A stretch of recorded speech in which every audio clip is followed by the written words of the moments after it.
So traveling around, we live in this bus that we bought a few years ago, and it's nice in the States. They don't have too many rules and regulations about things, and so I tore the inside of that thing apart and built a house in there, and we get to travel around in that, and they even let you... doesn't have to have a special driver's license. Yeah, my daughter can, I don't let her, but she could drive that thing, on her learners, really.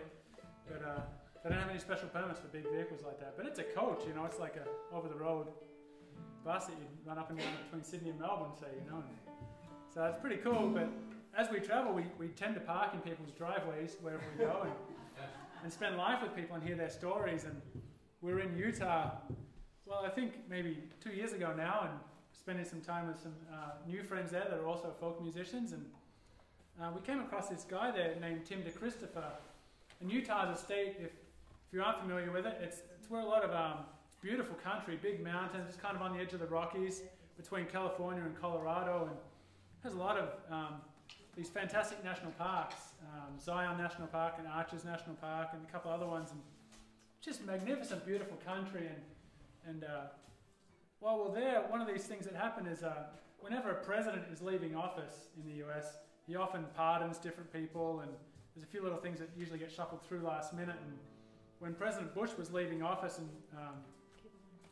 and Obama was coming in, he put through this bill that allowed some BLM land, which is public lands that the government owns, but essentially it's not a national park, but it's just public lands that anybody can use. You can camp on it for free, but it's just there. It's never to be developed, the idea of it is. And, it's the people's land. Bush passed this bill that allowed the oil companies to come in and auction off this, for there to be an auction of this BLM land for the oil companies to come in and drill on. And it was an illegal auction. It wasn't something that was meant to happen. And some of the areas that were going to be auctioned off actually encroached into the national parks.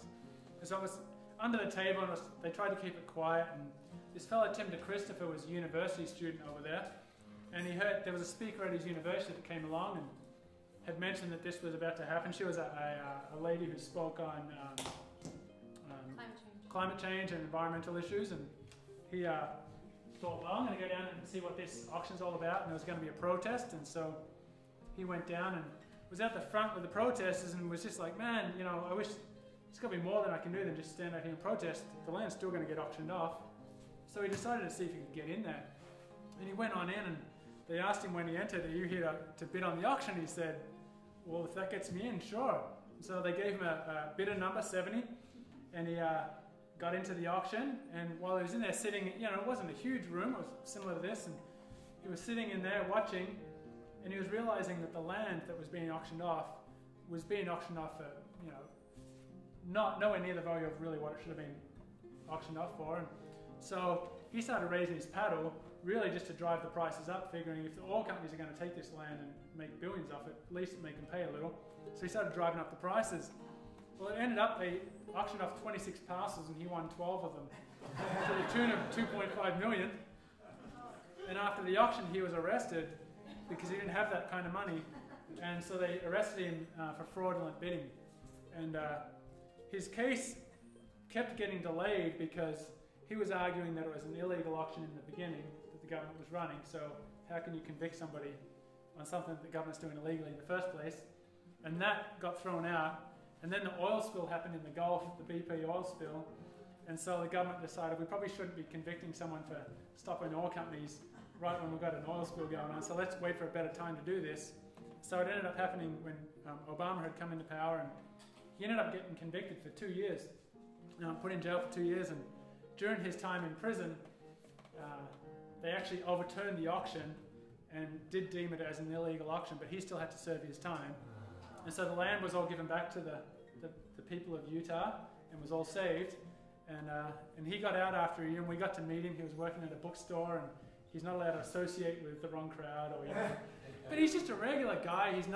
He hadn't been an activist before that. He had just been a university student and just felt convicted to do something. And we were really touched by his story because, I don't know, there's a lot of things that we see in life that are going on around us, and oftentimes we don't always, we applaud somebody like that, but there's things sometimes in our own neighborhoods, in our own lives, in our own relationships that we can stand up for, and we don't always have to be on national headlines, but he became a hero in Utah because he saw something that was wrong and took a stand and actually rallied the people of Utah around that, and people really supported him, and it turned into a big headline over there. And so this song was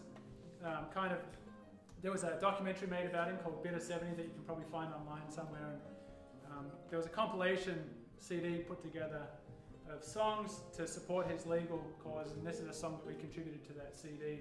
It's called Fatal Shore, and it kind of goes in with the theme of the environment, standing up.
She hangs down for second.